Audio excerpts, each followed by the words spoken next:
देखिए, अगर आपको आज के टाइम में बड़े लोन अमाउंट की ज़रूरत हो, जैसे कि 2, 4, 5, 6, 8, 10 लाख रुपए तक की ज़रूरत हो और आप चाहते हो मुझे टाइम भी कम से कम 3, 4, 5 सालों तक के लिए मिल जाए और रेट ऑफ इंटरेस्ट बड़ा जेन्युइन लगाया जाए, तो भाई सबसे बेस्ट ऑप्शन निकल कर आएगा। पूरे मार्केट को कंपेयर करके बाद देख लेना, बैंक का ही ऑप्शन मिलता है। बैंक के अलावा कोई और ऑप्शन आपको नज़र आएगा ही नहीं। इवन यहाँ तक कि ऑफलाइन जाकर के मैंने खुद लोन के लिए अप्लाई करके 7.5 लाख रुपए का लोन लिया हुआ है। 60 महीनों का टाइम मिला हुआ, 13.75% का रेट ऑफ इंटरेस्ट लगाया गया है। इससे सस्ता पर्सनल लोन आपको कहाँ से मिल सकता है, आप खुद सोच के देख लीजिए। लेकिन ध्यान रखिए, डॉक्यूमेंट के बारे में बात करूं, PAN card, Aadhaar card, ITR, salary slip, job कुछ हो, मतलब सब कुछ आपको देने की जरूरत पड़ेगी। अगर मैंने बिजनेस दिखाया तो मेरे को यहाँ पे जीएसटी सर्टिफिकेट, यहाँ तक कि मेरे को अपना आईटीआर वगैरह सब कुछ देना पड़ गया था। अब बात वहीं आती है, अगर आपके पास ये सारे डॉक्यूमेंट नहीं, अब आपको बड़ा लोन अमाउंट चाहिए, ज्यादा समय के लिए चाहिए, रेट ऑफ इंटरेस्ट कम लगाया जाए ना, तो मार्केट में सिर्फ एक ही दो कंपनी आपको देखने के लिए मिल जाती है इस बेसिस के ऊपर आप जानना चाहें तो। जैसा कि उसमें एक नाम आता है बजाज फिनसर्व का। बजाज फिनसर्व क्या करता है, देखो यहाँ पे 40,000 रुपए से लेकर के 15,50,000 रुपए तक का लोन आपको प्रोवाइड करवा सकता है और 96 महीनों तक का ये मैक्सिमम टाइम आपको देते हैं, जैसा कि यहाँ पे सारी चीजें इन्होंने लिख भी रखा है। तो एक तरीका यही है कि आप जाके बजाज फिनसर्व से लोन के लिए अप्लाई करिए। लेकिन इस बात का जरूर ध्यान रखिएगा, बैंक से सस्ता तो नहीं दे पाएंगे, लेकिन फिर भी ठीक है, मार्केट से कंपेयर करोगे, बैंक के अलावा अगर आप जाना चाहते हो इसके साथ जा सकते हो। अगर मैं एलिजिबिलिटी के बारे में बात करूं, आपकी एज 21 लेकर के 80 ईयर के बीच में होनी चाहिए और आपका सिविल स्कोर स्ट्रॉन्ग होना चाहिए। सिविल स्कोर के बेसिस पे डिसाइड होता है कितना लोन अमाउंट मिलेगा और कितना रेट ऑफ इंटरेस्ट आपके ऊपर लगाया जाएगा। फिलहाल यहाँ पर ईएमआई कैलकुलेटर दिया गया, आप अपनी ईएमआई को भी कैलकुलेशन करके देख सकते हो, लेकिन इससे कोई फायदा नहीं, आपको पता ही नहीं भाई कितना लोन मिलेगा, कितना रेट ऑफ इंटरेस्ट लगाया जाएगा, तो यहाँ पे कैलकुलेशन करके टाइम खराब करने का कोई फायदा नहीं है। आपको करना क्या है, सबसे पहले आप ये डिसाइड कीजिए कि आपको कितना लोन अमाउंट चाहिए और कोशिश करिए कम से कम अमाउंट के लिए अप्लाई करिएगा अगर पहली बार अप्लाई कर रहे हो तो। जैसे कि मान लीजिए अगर आपको 1 लाख रुपए की जरूरत है, आप सिंपल से यहाँ पे 1 लाख रुपए को एंटर कर लेंगे, यहाँ सिंपल से चेक ऑफर पे क्लिक कर देंगे। यहाँ पर आने में सबसे पहले अपना मोबाइल नंबर डालेंगे, गेट ओटीपी पे क्लिक करेंगे, आपको मोबाइल नंबर पे ओटीपी आएगा, ओटीपी को यहाँ पे एंटर कर देंगे। इसके जस्ट बाद जैसे सबमिट पे क्लिक करेंगे तो यहाँ पर आपको अपने डेट ऑफ बर्थ को एंटर कर देना है, प्रोसीड पे क्लिक कर देंगे। इसके बाद आपके सामने कुछ इस तरीके का पेज आ जाएगा। इसके बाद देखेंगे ऊपर की तरफ ही आपको लोन का ऑप्शन देखने को मिल जाएगा, सिंपल से आपको लोन पे क्लिक कर देना है। यहाँ से आप personal loan, gold loan, use car loan, इस तरीके कई तरीके के लोनों को ले सकते हैं। फिलहाल हमें यहाँ पे पर्सनल लोन के लिए अप्लाई करना है, सिंपल से पर्सनल लोन पे क्लिक कर देंगे। यहाँ पर आने के बाद देखेंगे कि आपको जो मिनिमम लोन का अमाउंट मिल सकता है, यानी कि आपको जितने लोन की जरूरत है अपना यहाँ पे इंटर करेंगे, लेकिन मिनिमम 20,000 रुपए, मैक्सिमम 40 लाख रुपए तक के लिए आप यहाँ से लोन के लिए अप्लाई करेंगे। फिलहाल मैंने यहाँ पे 5 लाख रुपए इंटर कर दिए, सिंपल से अप्लाई पे क्लिक कर दूंगा। अब यहाँ पे आपको सबसे पहले अपनी पर्सनल डिटेल को फिलअप करना है, जिसमें कि आपका नाम आ जाएगा, इसके बाद जेंडर सेलेक्ट कर लेंगे, आपका जो भी डेट ऑफ बर्थ होगा वो इंटर कर देंगे, अपने पैन कार्ड का यहाँ पे नंबर इंटर कर देंगे। इसके बाद देखेंगे एम्प्लॉयमेंट टाइप में आपको सिलेक्ट करना है, आप सैलरी पर्सन हो, सेल्फ एम्प्लॉयड, यानी कि यहाँ पे क्लियर कर दिया गया है कि अगर आप जॉब करते तो आपको लोन मिल सकता है, अगर आप बिजनेस करते तो आपको लोन मिल सकता है। कोई स्टूडेंट या हाउस वाइफ है तो यहाँ पे लोन के लिए अप्लाई करने का ऑप्शन नहीं दिया गया है। इसके जस्ट नीचे की तरफ आएंगे, अपने एरिया का पिन कोड डालेंगे जहां पर आप रहते हो, अपने सिटी का नाम डालेंगे, टर्म कंडीशन वाले बॉक्स पे क्लिक करेंगे, सिंपल सा कंटिन्यू पे क्लिक कर देंगे। अब इसके बाद आपसे आपकी एम्प्लॉयमेंट डिटेल पूछी जाती है, जिसमें कि कंपनी का नेम इंटर कर देंगे, कंपनी आपकी किस टाइप की आप उसको इंटर कर देंगे, जो प्रोफाइल पे अपना जाकर के यहाँ पे सिलेक्ट कर लेंगे आपकी प्रोफाइल किस टाइप की है। इसके बाद देखेंगे वर्क ईमेल आईडी भी आपसे मांगी जाती है, अगर आपका खुद का बिजनेस है तो ना यहाँ पे डाल लीजिएगा, अगर आप कहीं जॉब करते हो, अगर आपके पास मिलता है तो डालिए, अगर नहीं मिलता तो इसको छोड़ भी सकते हो, क्योंकि यहाँ पे ऑप्शनल दिया गया है, यानी कि मतलब जरूरी नहीं है कि आप इसको डालोगे तभी आप इसको कंटिन्यू कर पाओगे, बिना डाले भी आगे बढ़ सकते हो। इसके बाद देखिए यहाँ पे लिखा हुआ है टोटल वर्क एक्सपीरियंस, मतलब कितने साल कितने महीने का एक्सपीरियंस है, आप उसको यहाँ पे एंटर कर दोगे। नीचे की तरफ आओगे, आपसे भी पूछा जाता है कि क्या पहले से आपकी कोई ईएमआई वगैरह चल रही है, अगर चल रही है तो कितने अमाउंट की चल रही है, आप उसको यहाँ पे एंटर कर देंगे। इसके बाद सिंपल से आपको यहाँ पे कंटिन्यू पे क्लिक कर देंगे। इसके जस्ट बाद देखेंगे जो मेन पेज आता है, यहाँ पर हमसे पूछा था इनकम वेरिफिकेशन, यानी कि आपके पास जो भी इनकम आती है उसको वेरिफिकेशन करना पड़ेगा। वेरिफिकेशन कैसे करना पड़ेगा, चलो एक बार उसको भी देख लेते हैं। सबसे पहले क्या करना है, नीचे देखिए इसमें ऑप्शन बताया गया, सबसे पहले अपने बैंक को सिलेक्ट करोगे, जिस बैंक में आपकी इनकम आती है, ओटीपी माध्यम से उसको वेरिफिकेशन करोगे और आपके बैंक का स्टेटमेंट ऑटोमेटिक यहाँ से ले लिया जाएगा। करना कैसे, सिंपल नीचे कंटिन्यू पे आप क्लिक कर देंगे।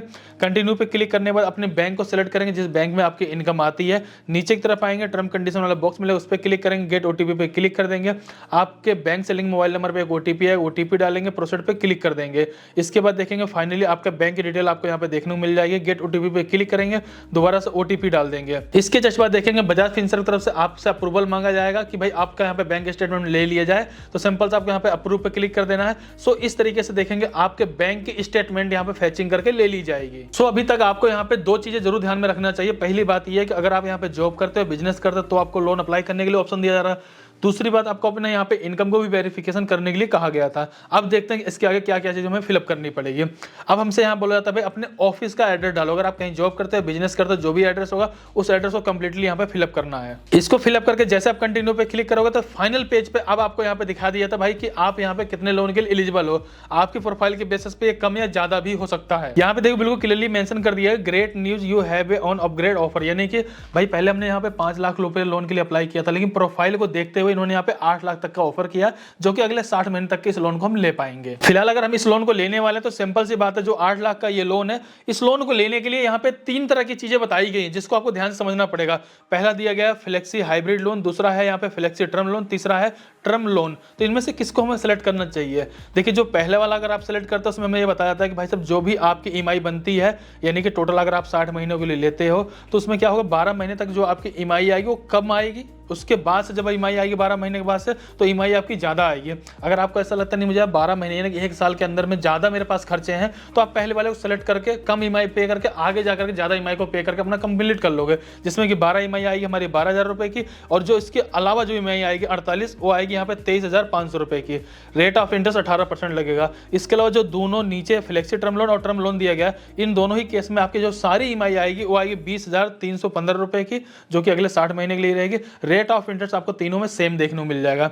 तो ओवरऑल ये, अगर आपके पास पैसे की कोई प्रॉब्लम नहीं है, आप इसमें फ्लेक्सी टर्म लोन को भी सेलेक्ट कर लो, कोई दिक्कत नहीं है। अगर आपके पास लगता है भाई मुझे 1 साल तक दिक्कत रहेगी पैसे के देने के लिए, या फिर मेरा हाथ टाइट चल रहा है, मैं लोन तो ले रहा हूँ ज्यादा नहीं भर पाऊंगा, उस केस में आप पहले वाले फ्लेक्सी हाइब्रिड लोन के साथ जा सकते हो। फिलहाल हमने पहले वाले को सिलेक्ट कर लिया, सिंपल सा कंटिन्यू पर क्लिक कर देंगे। सो इसके बाद नेक्स्ट पेज पे देखेंगे आपको लोन की पूरी सैमरी दिखाई गई, जहां से आप ये क्लियर कर सकते हो आपको लोन कितने का दिया जा रहा है, कितना आपके बैंक अकाउंट में आएगा। लोन के बारे में बात करें, हम 8 लाख रुपए लोन के लिए अप्लाई कर रहे हैं, उस पर हमें प्रोसेसिंग फीस देना पड़ेगा 16,227 रुपए। अब यहाँ पर देखेंगे जो प्रोसेसिंग फीस था 16,327 रुपए प्लस 8 लाख रुपए जो हम लोन अप्लाई कर रहे थे, इन दोनों को मिला करके अब हमारा यहाँ पे लोन जो अप्लाई होगा वो 8,16,327 रुपए के लिए होगा। इसके नीचे देखेंगे जो प्रोसेसिंग फीस था हमारा यहाँ पे क्लियर हो चुका है। इसके अलावा आपको यहाँ पे 100 रुपए की स्टैंप ड्यूटी देनी पड़ेगी। यहाँ पे broken period interest free EMI interest भी देना पड़ेगा। यानी हो सकता है कि मान लीजिए मैंने 20 तारीख को लोन के लिए अप्लाई किया, तो जो इस महीने जो 10 दिन बचेगा, उस 10 दिन में जो भी मेरी ईएमआई जो भी इंटरेस्ट आएगा उसको हमें यहाँ पे करना पड़ेगा। उन सबको जोड़ने के बाद 19,648 रुपए हम इनको यहाँ पर देंगे, या फिर कह सकते हैं कि जो हमारा लोन का टोटल अमाउंट बन रहा है यहाँ पर 8,16,327 रुपए, उसमें से 19,648 रुपए पहले माइनस कर लिया जाएगा। इसके बाद 7,96,679 रुपए हमारे अकाउंट में ट्रांसफर किया जाएगा। सो अगर आपको यहाँ पे सारी चीजें सही लगती हैं तो सिंपल से आपको कंटिन्यू पे क्लिक कर देना है। जैसे आप कंटिन्यू पे क्लिक करेंगे, अब आपको यहाँ पे अपनी केवाईसी कंप्लीट करनी है। लेकिन समझने वाली बात यह है कि क्या अभी भी हमसे यहाँ पे कोई डॉक्यूमेंट्स वगैरह मांगा जा सकता है, जैसे सैलरी स्लिप, बैंक स्टेटमेंट, या फिर और भी कुछ, जो भी चीज होगा अभी और भी चीजें यहाँ पे क्लियर हो जाएंगे। फिलहाल आपको करना क्या है, डिजी लॉकर के माध्यम से अपनी केवाईसी को कंप्लीट करना है। टर्म कंडीशन वाले बॉक्स पे क्लिक करेंगे, सिंपल से आप यहाँ पे कंटिन्यू पे क्लिक कर देंगे।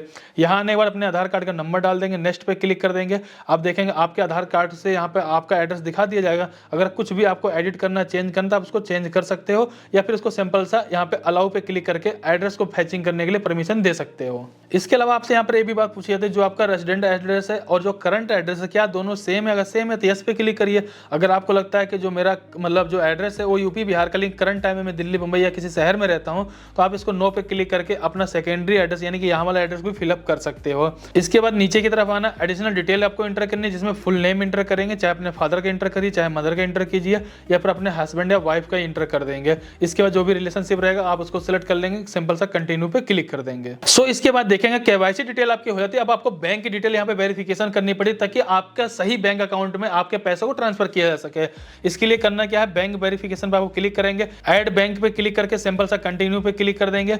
यहाँ पर आपके बैंक में जो भी नाम होगा उस नाम को एंटर करेंगे, आईएफएससी कोड डालेंगे, अपने बैंक अकाउंट का नंबर डालेंगे, बैंक आपका किस टाइप का सेविंग या करंट जो भी होगा उसको सिलेक्ट करेंगे, कंटिन्यू पे क्लिक कर देंगे। इसके बाद देखेंगे आपके अकाउंट में 1 रुपए क्रेडिट किया जाएगा और आपके बैंक की सारी इन्फॉर्मेशन आपको यहाँ पे देखने को मिल जाएगी। इस तरीके से आपका बैंक का वेरिफिकेशन कंप्लीट हो जाएगा। अब यहाँ पे देखिए एप्लीकेशन सक्सेसफुल हमारा यहाँ पे सबमिट हो चुका, और यही सबसे मेन पॉइंट है जो ज्यादातर लोग मिस करते हैं। यहाँ पे देखिए क्लियरली क्या लिख रखा, योर रिप्रेजेंटेटिव, यानी कि भाई यहाँ पे बजाज फिनसर्व की तरफ से जिस पर्सन से आपकी बात बात होगी इस लोन के रिगार्डिंग, उनका नंबर तक यहाँ पे मेंशन कर दिया गया है। इस नंबर पे कॉल कर सकते हो या फिर इसी नंबर से आपके पास कॉल आएगी जो कि आपका आगे लोन में हेल्प करवाएंगे, जो कि सबसे जरूरी चीज है यहाँ पे मिल चुका है। लेकिन इसके आगे का क्या प्रोसेस है, चलो मैं आपको वो भी क्लियर कर देता हूँ।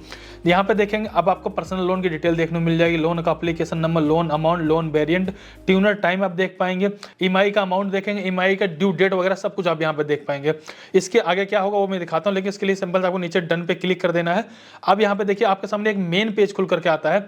सबसे पहला काम ये होगा, जो भी आपने डॉक्यूमेंट्स दे रखा है उस डॉक्यूमेंट का वेरिफिकेशन होगा, ठीक है। अब डॉक्यूमेंट वेरिफिकेशन होने के दो तरीके हैं। यहाँ पे देखें आपके घर पे और आपके ऑफिस में कोई भी बंदा आकर के बजाज फिनसर्व की तरफ से जो भी चीजें होंगी उसका वेरिफिकेशन यहाँ पे किया जाएगा। एक तरीका ये है। देखिए सेकंड प्रोसेस में ये है कि आप इस लोन के एलिजिबल हो या नहीं, आपके जो डॉक्यूमेंट्स है उसको वेरिफिकेशन करने के बाद कंफर्म कर लिया जाएगा। तो तीसरा प्रोसेस आपका रहेगा ई मैंडेट रजिस्ट्रेशन का, यानी कि अगर आपने अपने लोन को लेते हो, आपके बैंक अकाउंट में जो पैसा ट्रांसफर होकर के आ जाएगा, जो हर महीने की ईएमआई डेबिट होगी, उसके लिए परमिशन देने के लिए ई मैंडेट आपको यहाँ पे कंप्लीट कराना होगा। इसके बाद आपका एक लोन का एग्रीमेंट बनेगा जिसको आपको यहाँ पे साइन करना, ओटीपी वेरिफिकेशन करना है। इसके बाद लोन आपके अकाउंट में डिस्बर्स कर दिया जाएगा। सो दोस्तों इस तरीके से आप जाकर बजाज फिनसर्व से पर्सनल लोन के लिए अप्लाई कर सकते हो। लेकिन यहाँ पर भी ध्यान रखिएगा, आपका एप्लीकेशन जैसे ही सबमिट हो जाता है, एजेंट आपसे खुद कॉल करके कनेक्ट करने की पूरी कोशिश करते हैं। उसका मेन रीजन यही होता है कि अगर उनका लोन डिस्बर्स हो, कहीं ना कहीं उनका मोटा कमीशन बनता है, कहीं ना कहीं वो मोटा इंटरेस्ट आपसे वसूल करते हैं। तो आप ऐसा मत सोचो भाई मुझे लोन अप्लाई कर रहा हूँ, कंपनी देना चाहती है, लेकिन वो भी डिसाइड करती है आपकी इनकम कितनी है और आप कितने लोन के लिए अप्लाई कर रहे हैं। अगर आपको उतना लोन मिल जाता है, आप उसको वापस कर पाएंगे नहीं कर पाएंगे, सारा कुछ देखने के बाद ही किसी भी कंपनी से या फिर किसी बैंक से आपको लोन दिया जाता है। फिलहाल मैंने बेसिक सारी जानकारी को शेयर कर दिया। फिर भी कहीं पर कोई डाउट हो प्लीज कमेंट कर बताइए। चलिए फिर मिलते हैं किसी नेक्स्ट वीडियो में, तब तक के लिए जय हिंद, जय भारत।